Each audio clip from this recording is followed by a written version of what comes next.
ನಮಸ್ಕಾರ ಪ್ರಿಯ ವೀಕ್ಷಕರೇ, ವೆಲ್ಕಮ್ ಟು ಮೈ ವಿದ್ಯಾರ್ಥಿವಾಣಿ ಯೂಟ್ಯೂಬ್ ಚಾನಲ್. ಮೊದಲನೇದಾಗಿ ಈ ಕ್ಲಾಸನ್ನು ಕೇಳ್ತಿದ್ದರೆ ತಪ್ಪದೆ ಸಬ್ಸ್ಕ್ರೈಬ್ ಮಾಡಿ, ಹಾಗೆ ಸಪೋರ್ಟ್ ಕೂಡ ಮಾಡಿ. ನಾವು ಇವತ್ತು BA 4 ಸೆಮಿಸ್ಟರ್ನ ಕನ್ನಡ ವಿಭಾಗದ 2ನೇ ಅಧ್ಯಾಯವಾದ ವಚನಗಳ ಕಾಯಕದ ತತ್ವದ ಬಗ್ಗೆ ನಾನು ನಿಮಗೆ ಇವತ್ತು ಮಾಹಿತಿ ನೀಡುತ್ತಿದ್ದೇನೆ. ಇದರಲ್ಲಿ ಪ್ರಮುಖವಾಗಿ 3 ಜನ ವಚನಕಾರರು ಬರ್ತಾರೆ. ಅದರಲ್ಲಿ ಬಸವಣ್ಣನವರು, ಅಕ್ಕಮಹಾದೇವಿಯವರು ಹಾಗೆ ಆಯ್ದಕ್ಕಿ ಲಕ್ಕಮ್ಮನವರು. ಇದರಲ್ಲಿ ಮೊದಲನೇದಾಗಿ ಬಸವಣ್ಣನವರ ಒಂದು ಜೀವನ ಹಾಗೂ ಅವರ ಈ 3 ವಚನಗಳ ನುಡಿಯನ್ನು ಕನ್ನಡದಲ್ಲಿ ಟಿಪ್ಪಣಿ ಸಾರಾಂಶದ ಬಗ್ಗೆ ತಿಳಿಸುತ್ತಿದ್ದೇನೆ. ಮೊದಲನೇದಾಗಿ ಬಸವಣ್ಣನವರು ಅವರ ಒಂದು ಕವಿ ಪರಿಚಯವನ್ನು ತಿಳಿದುಕೊಳ್ಳೋಣ. ಇದರಲ್ಲಿ ಬಸವಣ್ಣನವರು ಈಗಿನ ಬಿಜಾಪುರ ಜಿಲ್ಲೆಯವರು. ಬಸವನ ಬಾಗೇವಾಡಿ ಗ್ರಾಮದಲ್ಲಿ ಕ್ರಿಸ್ತ ಶಕ ಸುಮಾರು 1120ರಲ್ಲಿ ಶ್ರೀ ಮಾದರಸ ಮತ್ತು ಮಾದಲಾಂಬಿಕೆ ದಂಪತಿಗಳಿಗೆ ಜನಿಸಿದರು. ಬಸವಣ್ಣನವರ ತಾಯಿಯ ತವರು ಮನೆಯಾದಂಥ ಇಂಗಳೇಶ್ವರ ಗ್ರಾಮದಲ್ಲಿ ಜನಿಸಿದರು ಎಂಬ ಪ್ರತೀತಿ ಇದೆ. ಬಸವಣ್ಣನಿಗೆ ಗಂಗಾಂಬಿಕೆ ಮತ್ತು ನೀಲಾಂಬಿಕೆ ಎಂಬುವರು ಪತ್ನಿಯರಿದ್ದರು. ಗಂಗಾಂಬಿಕೆ ಬಸವಣ್ಣನ ಸಹೋದರ ಮಾವನಾದ ಬಲದೇವ ಮಂತ್ರಿಯ ಮಗಳು. ಗಂಗಾಂಬಿಕೆ ಮತ್ತು ನೀಲಾಂಬಿಕೆ ಇಬ್ಬರು ವಚನಕಾರ್ತಿಯರು. ಬಸವಣ್ಣನವರು 12ನೇ ಶತಮಾನದ ಕನ್ನಡ ಒಬ್ಬ ತತ್ವಜ್ಞಾನಿ. ಕಲಚೂರಿ ಅರಸ ಬಿಜ್ಜಳನ ಆಸ್ಥಾನದಲ್ಲಿ ಮಂತ್ರಿಯಾಗಿದ್ದರು. ಹಾಗೆ ಬಸವಣ್ಣನವರು ಸಾಮಾಜಿಕ ಸುಧಾರಕರಾಗಿದ್ದರು. ಬಸವಣ್ಣನವರು ತಮ್ಮ ವಚನಗಳ ಮೂಲಕ ಸಾಮಾಜಿಕ ಅರಿವು ಹಂಚುತ್ತಾ ಧರ್ಮ, ಸಮಾಜ, ಶಿಕ್ಷಣ, ಸಾಹಿತ್ಯ, ಸಂಸ್ಕೃತಿ, ಆಡಳಿತ, ವ್ಯವಹಾರ ಮೊದಲಾದ ಕ್ಷೇತ್ರಗಳಲ್ಲಿ ಬದಲಾವಣೆಯನ್ನು ತಂದರು. ಬಸವಣ್ಣನವರು ಲಿಂಗ ತಾರತಮ್ಯವನ್ನು, ಸಾಮಾಜಿಕ ತಾರತಮ್ಯಗಳಾಗಿರುವುದು, ಮೂಢನಂಬಿಕೆಗಳನ್ನು ನಿರಾಕರಿಸಿದರು. ಇವರು ಕಾಯಕವೇ ಕೈಲಾಸ ಎಂದು ಸಾರಿಸಿದರು. ಜನರನ್ನು ದುಡಿದು ಬದುಕುವ ಪದದಲ್ಲಿ ಮುನ್ನಡೆಸಿದರು. ಜಾತಿ, ಲಿಂಗ, ಭಾಷೆ ಭೇದವಿಲ್ಲದೆ ಶರಣ ತತ್ವದಲ್ಲಿ, ಸಮಾನತೆಯಲ್ಲಿ ಮತ್ತು ಕಾಯಕ ನಿಷ್ಠೆಯಲ್ಲಿ ನಂಬಿಕೆಯುಳ್ಳವರನ್ನು ನಿಜವಾದ ಶಿವಶರಣರು ಎಂದು ಇವರು ಕರೆದರು. ಅನುಭವ ಮಂಟಪವನ್ನು ಶಿವಶರಣರಿಗಾಗಿ ಸ್ಥಾಪಿಸಿದರು. ಕಲ್ಯಾಣದಲ್ಲಿ ಅನುಭವ ಮಂಟಪವನ್ನು ನಿರ್ಮಿಸುತ್ತಾರೆ. ಬಸವಣ್ಣನವರ ಅಂಕಿತನಾಮ ಕೂಡಲ ಸಂಗಮದೇವ ಆಗಿದೆ.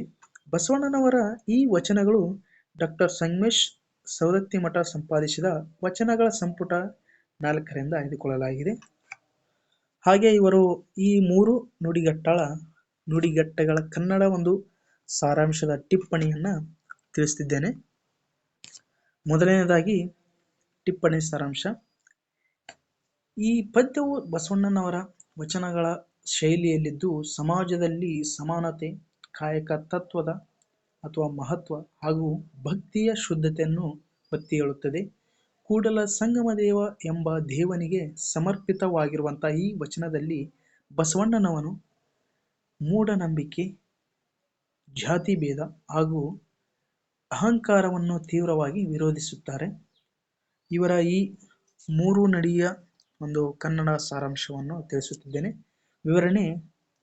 ಮೊದಲನೆಯ ಒಂದು ಭಾಗದಲ್ಲಿ ಈ ವಚನದಲ್ಲಿ ಬಸವಣ್ಣನವರು ಭಕ್ತರ ಮಹತ್ವವನ್ನು ಅತ್ಯಂತ ಉನ್ನತವಾಗಿ ಚಿತ್ರಿಸುತ್ತಾರೆ.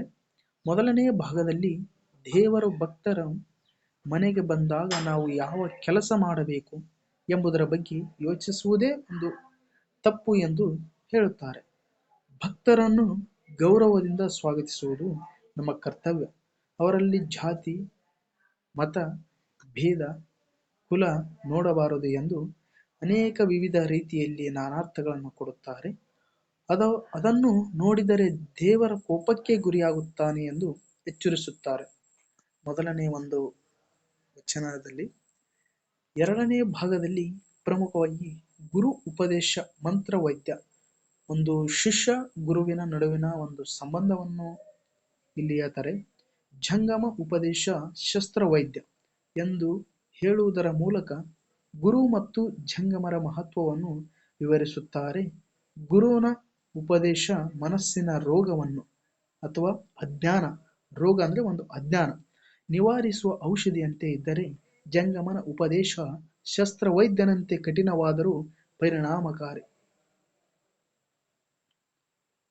ಅಂದ್ರೆ ಜಂಗಮ.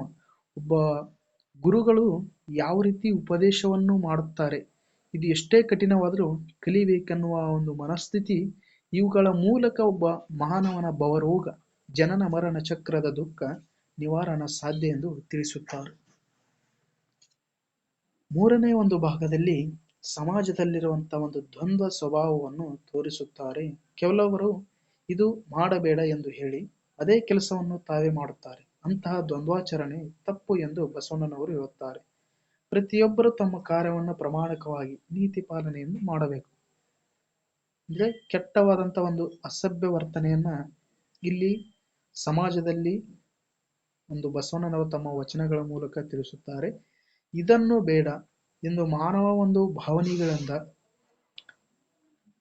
ತಮ್ಮ ಒಂದು ವಚನಗಳ ಮೂಲಕ ತಿಳಿಸಿದ್ದಾರೆ. ಹಾಗೆ ಈ ವಚನವು ಮಾನವನ ಜೀವನದಲ್ಲಿ ಸಮಾನತೆಯನ್ನು ತರುವುದಕ್ಕಾಗಿ ಭಕ್ತಿ ಮತ್ತು ಕಾಯಕದ ಮಹತ್ವವನ್ನು ಸಾರುತ್ತದೆ. ಬಸವಣ್ಣನವನು ಸಮಾಜದಲ್ಲಿ ನ್ಯಾಯ, ಸಮಾನತೆ ಮತ್ತು ನೈತಿಕತೆ ಸ್ಥಾಪನೆಗಾಗಿ ಈ ಸಂದೇಶವನ್ನು ನೀಡಿದ್ದಾರೆ. ನಿಮ್ಮ ಹೆಚ್ಚಿನ ಮಾಹಿತಿಗಾಗಿ ಕಮೆಂಟ್ ಬಾಕ್ಸ್ನಲ್ಲಿ ತಿಳಿಸಿ.